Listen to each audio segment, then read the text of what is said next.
जी हाँ, नमस्कार। आप देख रहे हैं बादल एक्सप्रेस और मैं हूं दीपक पाच। आप सभी भली भांति जानते हैं कि बहुजन समाज पार्टी के लिए हजारों गाने गाने वाले राजू भारती, जिनका नाम आप सभी लोग जानते होंगे, और तमाम बहुजन रत्न और तमाम उन पुरस्कारों से पुरस्कृत हैं जो समाज के लिए एक अच्छे मायने रखते हैं। और साथ ही आप सभी को ये भी मालूम है द ग्रेट लीडर कांसीराम, इसको एक युवा चेहरी ने बनाई थी और बहुत ही शानदार फिल्म थी द ग्रेट लीडर कांसीराम। लेकिन उसमें जो गाने गाने वाले लोग तो वो भी राजू भारती थे। आप सभी लोग यह भी जानते हैं कि राजू भारती ने बसपा के लिए गाने गाए, प्लस बसपा के अन्य जगहों पर भी कई बार प्रभारी रहे हैं और अब बहन जी से भी मुलाकात कर चुके हैं, यानी बहन जी के मंच पर भी उन्होंने गाने गाए हैं। तो उस समय कोई बसपा के लिए गाना नहीं गाता था, उस समय राजू भारती गाना गाते थे बसपा के लिए। दूसरी बात यह थी कि राजू भारती एक ऐसे उभरते हुए कलाकार थे जिन्होंने सौराष्ट्र गुजरात जैसे क्षेत्र में प्रभारी रहकर उन्होंने बसपा के लिए कार्य किया और लोगों के लिए झारखंड जैसे क्षेत्र में भी जाकर काम करने का कोशिश किया और वहाँ पर भी ऐसे ऐसे कार्यकर्ता निकाल दिए जो आज प्रदेश अध्यक्ष बने हुए हैं। जी हाँ, तो आपको ले चलता हूँ, मैं आज मुलाकात करवाता हूँ राजू भारती, जिनका नाम आपने सुना होगा, सिंगर राजू भारती, और साथ ही साथ बसपा के लीडर भी रहे हैं। अब आपको मैं बात बता देता हूँ कि राजू भारती हमारे साथ स्टूडियो में मौजूद हैं और आप सभी लोग जानते हैं कि राजू भारती जी से दो चार बात कर लेते हैं आप सभी के सामने कि राजू भारती का जो जीवन है वो कैसा रहा है और राजू भारती ने जिंदगी में अपने क्या कमाया है, क्या पाया है और क्या खोया है, यह जानना बेहद जरूरी है। तो राजू भारती जी, आपका बहुत बहुत स्वागत है बादल एक्सप्रेस के इस स्टूडियो में। जी बहुत धन्यवाद। पहले तो मैं आपको कहूँगा कि आप एक पत्रकार तो हैं ही, लेकिन हमारे परम मित्र भी हैं और संघर्ष के साथी हैं। काफ़ी लंबे समय से हमने और आपने बसपा का बहुत उतार चढ़ाव का दौर देखा है और जब हम उस उम्र में थे, सन 2000 में मैं बसपा से आया था और आप भी उस समय बड़े छोटे थे, हम भी छोटे थे। उस समय से ही आप मुरैना के कार्यकर्ताओं में आपका नाम पहले से मैं जानता हूं। तो सबसे पहले तो मैं आपको बधाई दूंगा आपके न्यूज़ चैनल के लिए, बादल एक्सप्रेस न्यूज़, जो कि एक वेब चैनल है, यूट्यूब चैनल है। और आपके सभी दर्शकों को मैं बहुत बहुत क्रांतिकारी जय भीम, नमो बुद्धाय, जय जय कांशीराम पेश करना चाहूँगा। और इस मौके पर आपने जैसा मुझे आदेश किया है कि मुझे कुछ बातें करना है अपने दर्शकों से, आपके यूट्यूब चैनल्स के जो साथी देख रहे हैं उन सभी को मैं ये बताना चाहता हूँ कि पहली बात तो मैं बहुत बार बता चुका हूँ, अब मैं थक गया हूँ बता के। नेशनल दस्तक के शंभू कुमार जी ने भी मेरा इंटरव्यू कई बार किया है, बहुत अच्छे मित्र हैं हमारे। दलित दस्तक के अशोक दास जी ने भी मेरा इंटरव्यू किया है। और बहुजन यूथ जितना भी आज आगे बढ़ रहा है सोशल मीडिया के माध्यम से, दिल्ली के तमाम ऐसे चैनल्स हैं, चाहे वह समता न्यूज़ हो, चाहे राहुल नागपाल का चैनल हो, और चाहे वह SM न्यूज़ सुरेंद्र जी का चैनल है, मिलिंद्र गौतम एक बड़ा नाम है, तो ऐसे तमाम, सम्यक टीवी है हेमंत भाई का, तमाम चैनलों पे मैंने कई बार इंटरव्यू देखा और कई बार मुझसे हमेशा यही बात पूछी गई है कि आप इतने पीछे कैसे रह गए। आज आपके बराबर के और आपके जूनियर कलाकारों के लाखों व्यूज़ हैं, लाखों चैनल पे, यूट्यूब पे उनके फॉलोवर गए, यूट्यूब से पैसा भी कमा रहे, उन्होंने घर बना लिया, गाड़ियाँ ले ली, जैसे बहुत सारे लोग हैं, आप पीछे कैसे रह गए। तो आपका कारण, तो मुझसे कारण पूछते तो मैं उनसे ये कहता हूँ, मैं पीछे नहीं रहा हूँ, मेरा मिशन आगे है, मेरा समाज आगे है, मेरे महापुरुष आगे हैं, तो मैं पीछे कैसे रह सकता हूँ। अपना अपना नज़रिया है, सोच है, सोचने का तरीका है। आपके चैनल के माध्यम से आज मुझे आपसे रूबरू होने का मौका मिला है। तो सन 2000 की बात है, जब मैं 8वीं पास करके आया था। मेरा गांव जो है मूलतः जिला भोपाल के तहसील बैरसिया के अंतर्गत आने वाला सबसे बड़ा गांव है, जिसका नाम है ललरिया। तो ललरिया गांव मेरा है और वहां का मैं मूल निवासी हूं। मेरे परिवार में 7 भाई 3 बहनें। पिताजी मनहरी का काम करते थे, गरीब परिवार से, और पिताजी ने जो है मनहरी के काम से हम बच्चों को सबको पढ़ाया लिखाया, आगे बढ़ाया। तो 8वीं पास करने के बाद मैं अपने गांव से जो है बैरसिया आया था दीपक जी, और बैरसिया में आके मैं हॉस्टल में मैंने एडमिशन के लिए फॉर्म डाला 9वीं क्लास में। अच्छा ठीक ठाक था डिवीज़न, तो होना चाहिए था एडमिशन, लेकिन नहीं हो पाया। तो फिर मैं वहाँ से जो है मैंने संघर्ष की शुरुआत की। एक सरकारी जगह थी, वहाँ पर आज भी है, वार्ड नंबर 12 में, वहाँ पे मैंने एक जगह झुग्गी बनाई और हमारे बड़े भाई ने साथ दिया। तो रहने के लिए जगह नहीं थी। फिर हमने बैरसिया में एक सरकारी जगह पे एक झुग्गी झोंपड़ी जो बनती थी, उसमें बहुत सारे लोगों ने जगह रोकी थी। मैंने वहाँ पे अपनी जगह रोकी और वहाँ पे रह के अपना पढ़ाई शुरू किया। अच्छी बात ये थी कि बैरसिया में जो हॉस्टल था वहाँ पे जो बच्चे रहते थे वो बच्चे बहुत अच्छे दोस्त बन गए थे। स्कूल में 9वीं क्लास में एडमिशन पहले हो गया था, ठाकुर लाल सिंह स्कूल है हाई सेकेंडरी। तो मैं कलाकार, बचपन से मेरे पिताजी भी कलाकार थे, मैं भी कलाकार था, तो गाना गाता था, तो काफ़ी लोगों को प्रभावित किया। तो वो दोस्त बन गए, तो उन्होंने कहा कि भाई साहब आप कहीं ना जाएं, आप हमारे हॉस्टल में एक पलंग है तो आप हमारे साथ ही सो जाया करें और खाना भी आप हमारे साथ खाया करें। 5 रोटी मिलती है, तो कभी कभी छोटे बच्चे होते हैं तो वो 3 रोटी खाते हैं, 2 रोटी बच जाती थी। तो बोलते हैं छोटे बच्चे हैं, अपने छोटे भाई बोल रहे खाते, तो खाना मिल के खाया करेंगे। और हॉस्टल में जो खाना बनाते थे वो भी बहुत इंसानियत मानवतावादी लोग थे। उन्होंने कहा भाई साहब, राजू भाई आप छोटे भाई हो, आप 1 रोटी ज़्यादा खा लोगे तो क्या दिक्कत, लेकिन आप यहाँ आते हैं तो अच्छा लगता है, भजन सुनाते हैं बाबा साहब का, गीत सुनाते हैं, लोगों को मोटिवेट करते हैं आपने इतनी कम उम्र में। तो 8वीं पास के बाद 9वीं क्लास में बच्चा क्या ही जानता है, लेकिन अच्छी बात है कि पिताजी ने मुझे बहुत अच्छा तैयार किया था। उंगली पकड़ के लिए सभाओं में ले जाते थे। फूल सिंह वरैया उस समय प्रदेश के अध्यक्ष हुआ करते थे। मेरे पिताजी भी थैली भेंट करने में अपना सहयोग देते थे बसपा के कार्यकर्ताओं में बैरसिया में। तो वहाँ से मैंने शुरुआत किया। तो एक दिन कैडर हुआ, तो मुझे कैडर में फिर जाके पता चला कि परम पूज्य बाबा साहब अम्बेडकर इतने महान व्यक्तित्व, उनका इतना महान मिशन जिसको मानवर साहब लेके चल रहे हैं। मानवर साहब का नाम पहली बार सुना था मैंने। बस वो कैडर था और उस कैडर ने ज़िंदगी बदल दी मेरी। उस कैडर में हम लोग रात भर हमने वो कैडर मतलब बैठे। और BS बौद्ध के शिक्षक हैं वहाँ पर, वो वामसिप के कार्यकर्ता भी हैं। तो उस चैनल, उस कैडर के माध्यम से जब मैंने अपनी बात सुनी उनकी, तो पूरे महापुरुषों के मुझे दर्शन हुए। मानवर साहब, कांसीराम और आदरणीय बहन जी का संघर्ष जो चल रहा था उस समय, तो तब से जो है मेरा दिल और दिमाग में नीली क्रांति के प्रति एक ऐसा जज्बा पैदा हुआ, ऐसी क्रांति पैदा हुई कि मैंने फिर पीछे पलट के नहीं देखा। तो मैंने उनसे कहा सर से, मैंने कहा सर आप जब भी कहीं मीटिंग हो आप मुझे भी लेके चलें। बोले जरूर, आप एक गाना सुनाइए पहले। तो मैंने गाना सुनाया, तो मेरे पिताजी उस समय गाने लिखे थे। अच्छा। हाँ, तो वो गाना मैंने सुनाया। कौन सा?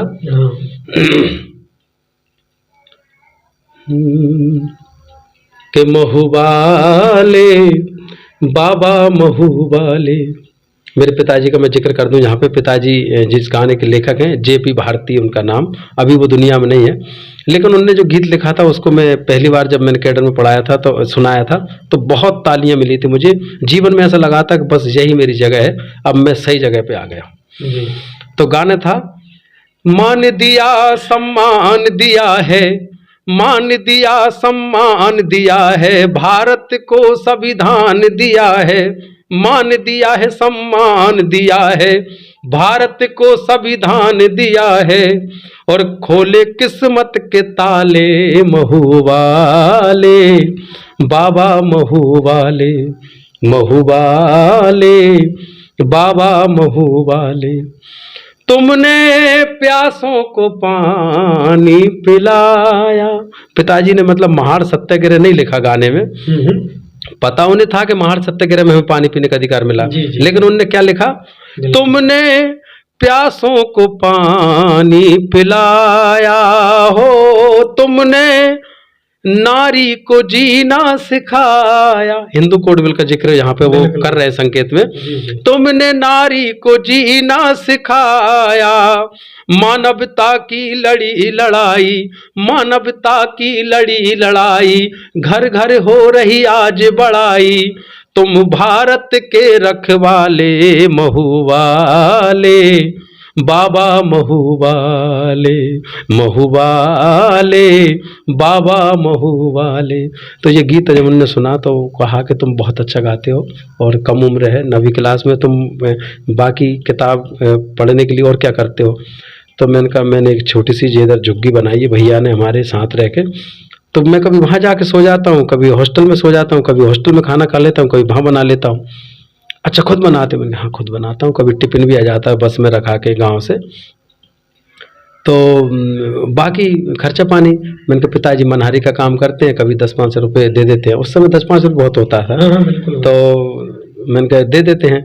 बाकी समय पे छुट्टी रहती है तो सोयाबीन का दौर आता है तो हम लोग हंसिया लेके रखते थे हॉस्टल में। तो 5-10 लड़के ऐसे हैं जिनने आज भी संघर्ष किया, आज भी वो बहुजन समाज पार्टी में भी संघर्ष के साथी रहे मेरे, और आज वो लोग आज पार्टी में अच्छी मुकाम पर भी हैं, कुछ वकील बन गए हैं, कुछ पार्टी में हैं, कुछ लोग जिला पंचायत सदस्य में भी हैं। तो ऐसे काफ़ी हमारे संघर्ष के साथी आज भी संघर्ष कर रहे हैं। अच्छा, मैं पूछना चाहूँगा, बसपा के आप किन किन पदों पर रह चुके हैं और कहाँ कहाँ ये कार्य किया? हाँ, तो यहाँ से तो शुरू हुआ था कारवा। फिर कारवा तो ऐसा है, सभी का शुरू होता है, सबकी अपनी अपनी कहानियाँ होती है। ये कहानी बताने से कोई ज़्यादा मैं कोई बड़ा काम नहीं कर रहा हूँ, ये सबका अपना अपना एक संघर्ष करने का तरीका है।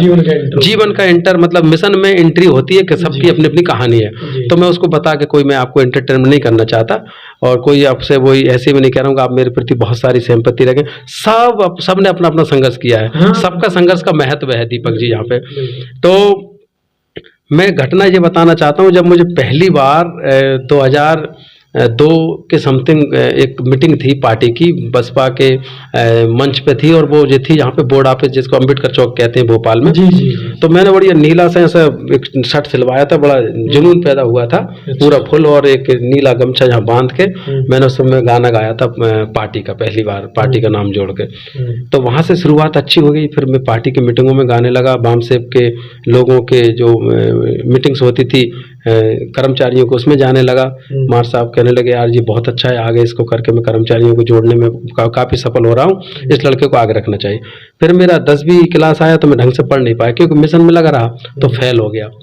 तो एक अच्छा फेलियर भी हूँ मैं, तो 2 बार फेल हुआ 10वीं में। फिर मैंने राज्य ओपन से 10वीं पास किया और मार साहब के साथ उनके साथ काम करता रहा, बैरसिया के कोने कोने तक काम किया।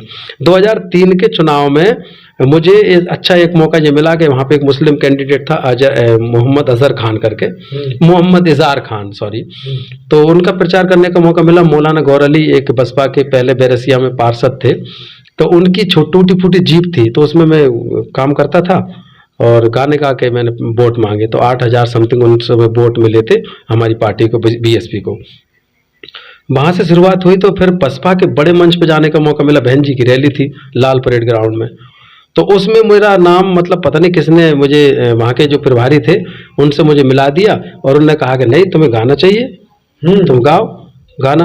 तो मुझे जो है बहन जी के मंच तक भी जाने का मौका मिला। मैंने वहाँ पे बहन जी के मंच पे भी जो है बड़े मंच पे मैंने गाना गाया। बहन जी बाद में आई थी, हमने गाना पहले गाया था, वो बात अलग है। लेकिन फिर दूसरी बार मेरा ऐसा मौका लगा कि मैंने जब 12वीं पास कर ली यहीं रह के, तो मैंने राज्य ओपन से 12वीं पास की।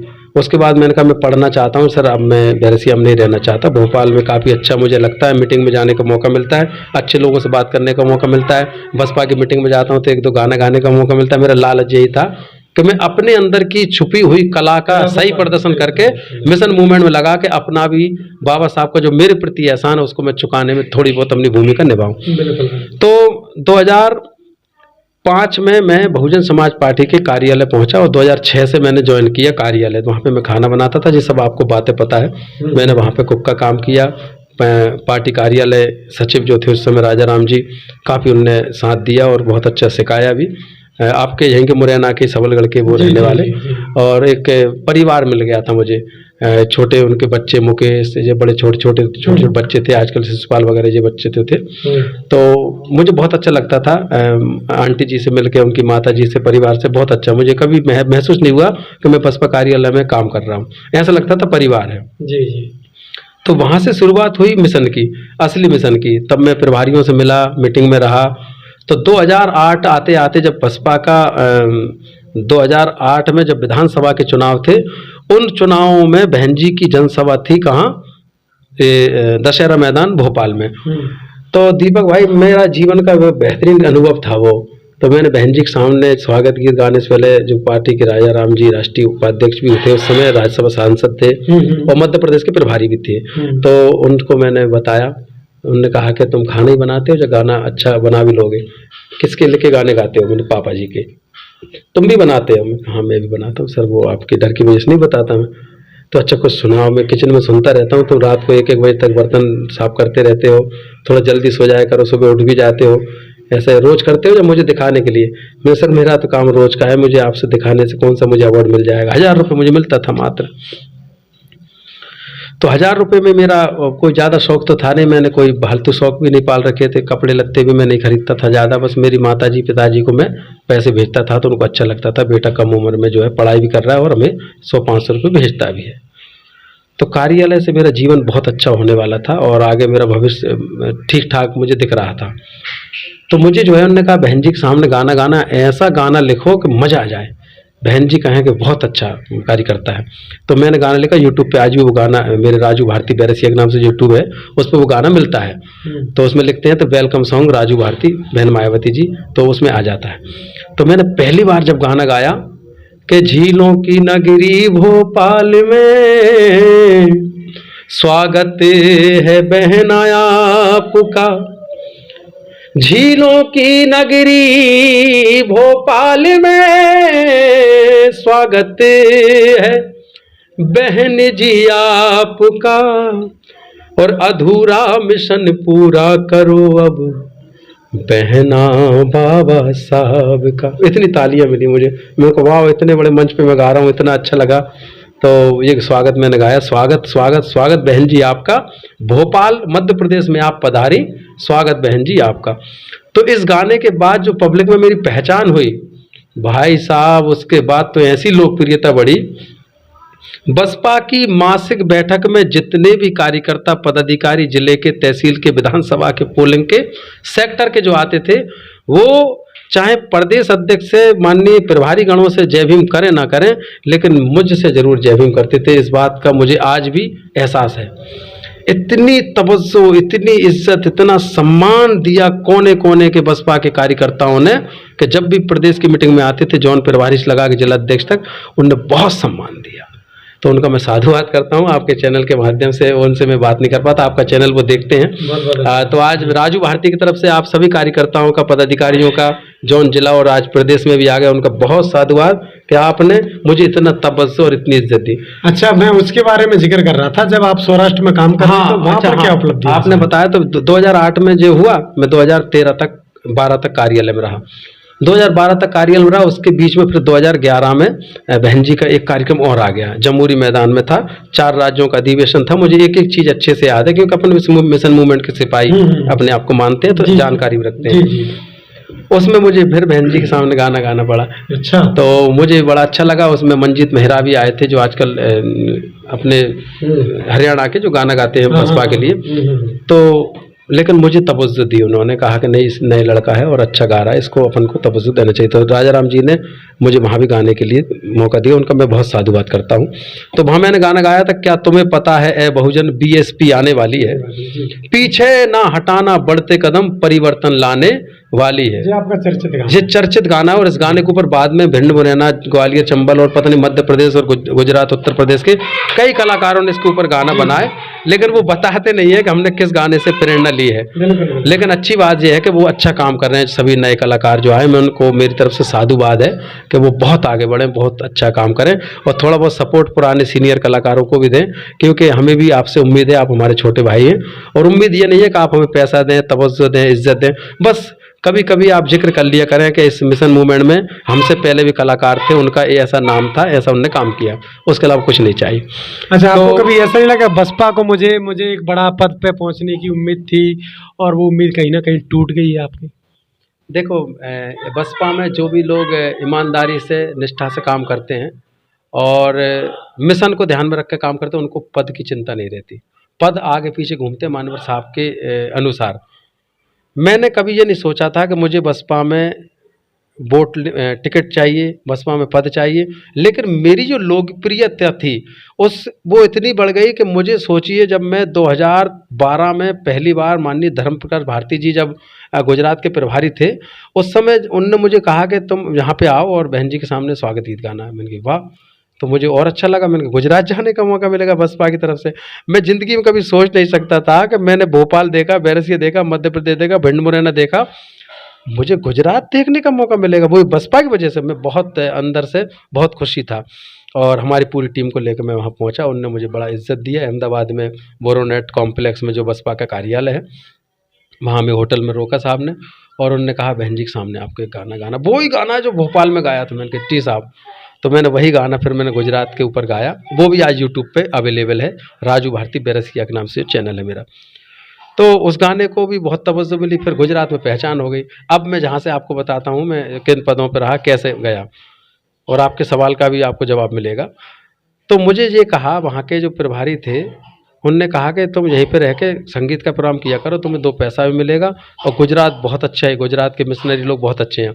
तो मुझे तो गुजरात वैसे ही भाग गया था 2012 में।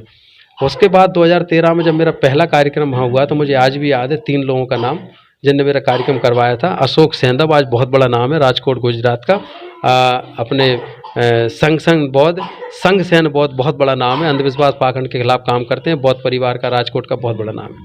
और एक सी के राठौर जी थे जो एक पुलिस में थे, उनका भी बहुत अच्छा नाम है। इन लोगों ने मुझे वहाँ बुलाया था, और ख़ास करके वहाँ छोटे कार्यकर्ता थे उस समय, लेकिन बहुत अच्छे थे। सूर्य सेन एक बहुत अच्छे कार्यकर्ता हैं वहाँ पे हैं, और राहुल परमार जिनके यहाँ मैं रहता हूँ, आज भी मेरा सामान राहुल भाई के घर में ही रखा है, और वो इतना अच्छा मिशनरी कार्यकर्ता है, ऑटो चलाते हैं, लेकिन आज भी मेरा एक रूम राजकोट में है राहुल भाई के, जहाँ पे मेरा आज भी सामान पड़ा हुआ है। मैं उनका साधुवाद करता हूँ कि बाबा साहब। अच्छा, गुजरात की मुझे एक याद आ गई है। गुजरात में आपके मंच पे एक छोटी सी बच्ची गाना गाती थी। हाँ। लोग कहते राजू भारती की बच्ची है। नहीं। मैंने सोचा राजू भारती की तो अभी शादी नहीं हुई, तो राजू भारती की बच्ची कहाँ से आ गई। लेकिन उसने जो गाना गाया और आपने उसको प्रैक्टिस कराया, उसने मंच पे बहुत शानदार गाना उसके गाया, बारे में वो काबिल तारीफ था। वो कौन लड़की थी? देखो, मैं पहले उसी लड़की के बारे में बताऊंगा, उसके बाद मैं आपको बताऊं पद कैसे मिले। तो मैं जहाँ तो कभी पद लिया नहीं था मध्य प्रदेश में, मेरा एक ही रोल था कि बसपा के बड़े पदाधिकारी आएंगे, उससे पहले मुझे गाना गा के पब्लिक को रोक के रखना है, और स्वागत गीत का जब नाम आएगा तो स्वागत भी रखना है, स्वागत गीत भी गाना है बड़े नेताओं के पहले। 2013 में मेरा प्रोग्राम हुआ, फिर 14 में प्रोग्राम हुआ, तो 2014-15 के बीच में वो लड़की मुझे मुलाकात हुई। तो वो छोटी सी बच्ची थी, सोमनाथ की रहने वाली है। तो सोमनाथ के पास एक गांव है, वहाँ की वो रहने वाली है, और एक गाँव, वहाँ पे गांव है गोरखमणि। तो गोरखमणि में मेरा एक कार्यक्रम था, राम जी भाई मेरे बहुत अच्छे मित्र हैं, उनके जहाँ प्रोग्राम था। तो वहाँ पे वो लड़की को बुलाया, बोले एक लड़की है बहुत अच्छा गाना गाती है, राजू भाई आपने साथ उसे रख लो तो उसकी ज़िंदगी बन जाएगी। तो मैंने कहा यार भाई साहब, मैं इतने ज़िंदगी बनाने वाला कौन हूँ, ज़िंदगी तो गुजरात मेरी बना रहा है, इतना मुझे सुन रहे हो। तो बोले नहीं, आपको रखना पड़े। मैंने कहा आप बुलाइए। तो उस लड़की को मैंने गाना सुनाया, तो उसने गाना सुनाया, हो मारी नानी नानी उम्रे रे मन बाबा भीम समझाना, बाबा भीम समझाना मन फूले साऊ ने जाना, हे मारी नानी मारी मोड़ी, हे मारी नानी नानी उम्रे रे मन बाबा भीम समझाना। गुजराती में है क्या? ये गुजराती में गाना है। तो मैंने समझा, मैंने कि ये लड़की क्या कहना चाह रही थी, मुझे पता चला इस गीत में उसने कहा कि मेरी छोटी सी उम्र में मुझे मेरे लोगों ने समाज में, नानी उम्र में मुझे बाबा साहब समझा दिया, मुझे फूले समझा दिया। तो उस लड़की को मुझे बिल्कुल बहुत अच्छा लगा। फिर उसने एक गाना गाया, बुद्ध मेरा मंदिर फूले मेरी पूजा, हाँ, बाबा देवता है। तो ये जो गाना था वो गुजरात में उसका बहुत फेमस हुआ है। और यही गाना उसने मेरे एक साथ मोरबी में एक मंच लगाया था, नाना खिजड़िया गांव में एक कार्यक्रम हुआ था, प्रवीण भाई ने प्रोग्राम करवाया था। मुझे एक एक नाम का याद है गुजरात के दोस्तों के, साथियों के। तो वहाँ पे जो कार्यक्रम हुआ था उसमें जो लड़की उसको मैं लेके जाने लगा था। तो आज वो लड़की 10वीं पास भी हो गई है, अच्छे हॉस्टल में रहती है गुजरात में, राजकोट में, और उसका नाम है रीटा भारती, और बहुत अच्छा काम कर रही है। और रीटा भारती को आगे बढ़ाने में सबसे ज़्यादा योगदान अगर किसी का है तो पूरे गुजरात को ये बात पता है। एक बेटा है, एक मेरा छोटा भाई है, मतलब एक बहुत अच्छा आज की तारीख में वो एडवोकेट बन गया है, और उसका नाम है चिराग सोलंकी। तो चिराग सोलंकी और उसके जो साथी थे, 2-3 साथी भी थे, उन लोगों ने इतना मेहनत किया, उस लड़की को मोटरसाइकिल पे बिठा के 50-50 किलोमीटर प्रोग्रामों में लेके गए हैं, उसको आगे बढ़ाया है।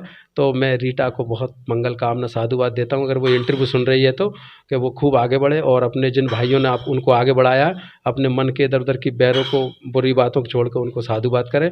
और मैं भी साधुवाद करता हूँ गुजरात के तमाम लोगों का, जो राजू भारती को राजू भारती बनाया, उनका बहुत साधुवाद। और आपसे निवेदन करता हूँ कि यहाँ से जो मेरा जीवन मेरा बदला, तो कार्यक्रम में मतलब गुजरात में प्रभारी बदल गए।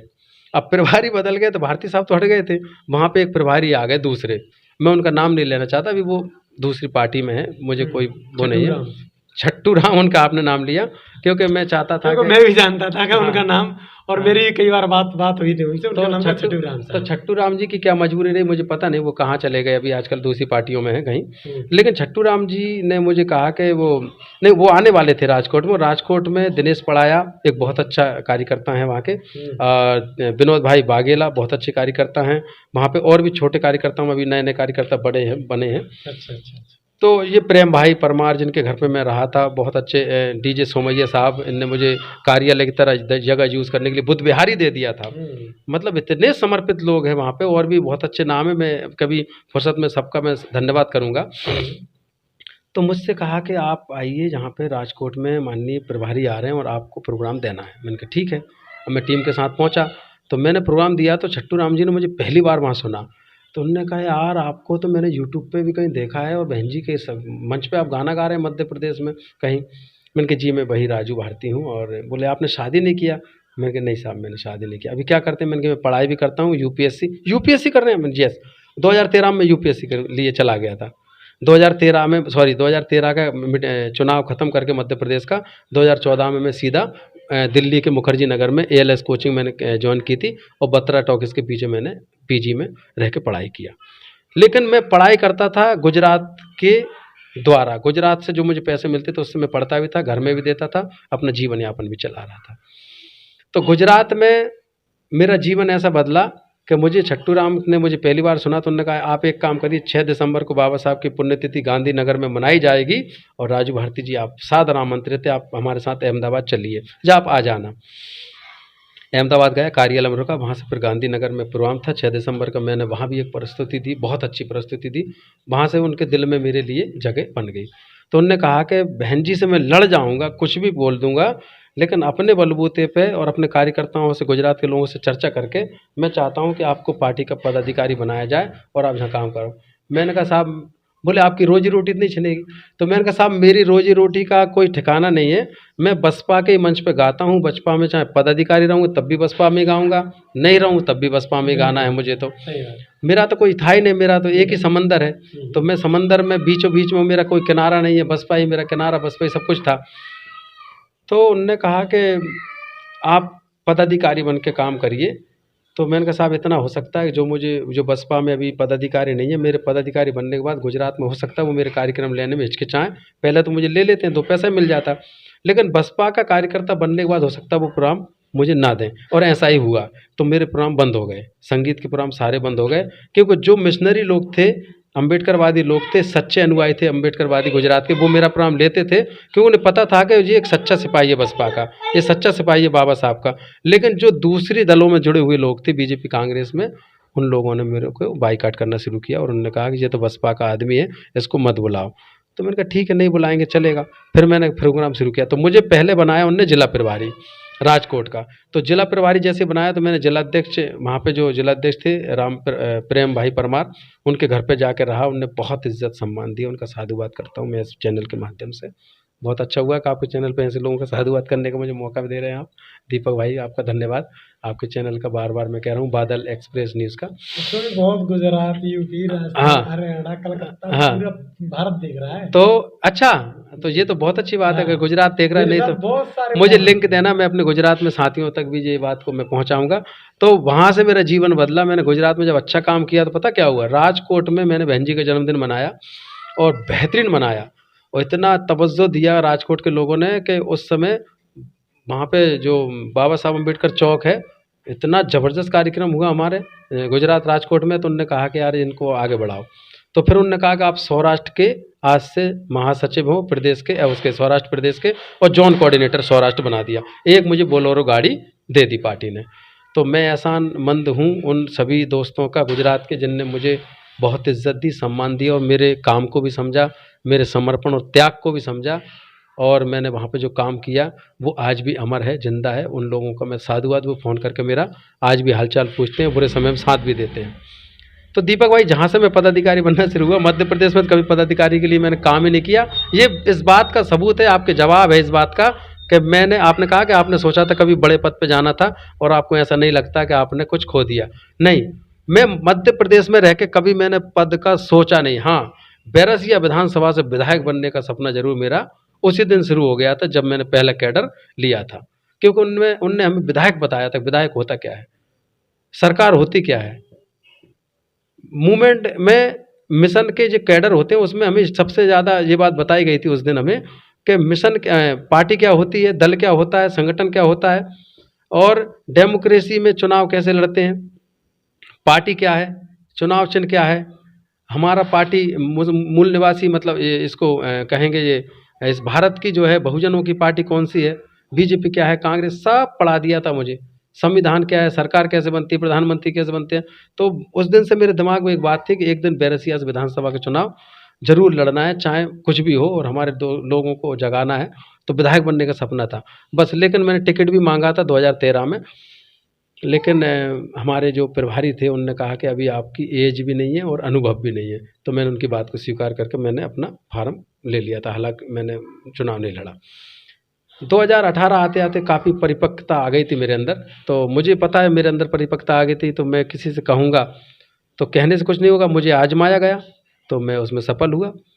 ऊना कांड के बाद गुजरात में ऐसा माहौल हुआ कि नौजवान, हजारों नौजवान लड़कों ने जो है अपना काम शुरू किया, और आज की तारीख में राजकोट गुजरात से लगा के पूरे गुजरात भर में जिन जिन लोगों से मेरा वास्ता पड़ा है वो सब अच्छे मुकाम पे। एक कलाकार भी बहुत अच्छे पैदा हुए वहाँ।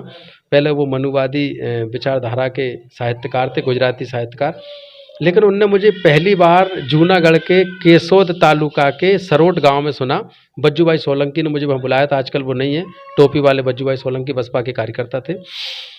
तो वहाँ पे एक लड़का था, काला सा धागा हाथ में बांधा है, गले में बांधा है, काला दुपट्टा सा, एक शॉल डाले हुए है, मुंह में गुटखा मावा जिसको बोलते हैं खा रहा था, और पीछे बैठा हुआ। मंच पे मेरा वीडियो वायरल हुआ, उसमें भी है वो। मुझे पता नहीं था कि ज़िंदगी में मेरे साथ इतना अच्छा मैंने किया है कि इतने अच्छे अच्छे लोग बनेंगे। तो वो लड़के ने मेरा पहला बार प्रोग्राम सुना और उनने कहा, बाहर गेट पे खड़ा हो गया कि जहाँ से राजू भारती निकलेंगे कार से, मैं उनसे 2 मिनट मिलूंगा। तो वहाँ पे खड़ा रहा, और मैं जैसे ही निकला तो मुझसे बोले कि राजू भाई, मेरा नाम ये है, और मैंने आपको इतनी कम उम्र में इतना कट्टर अम्बेडकरवादी कलाकार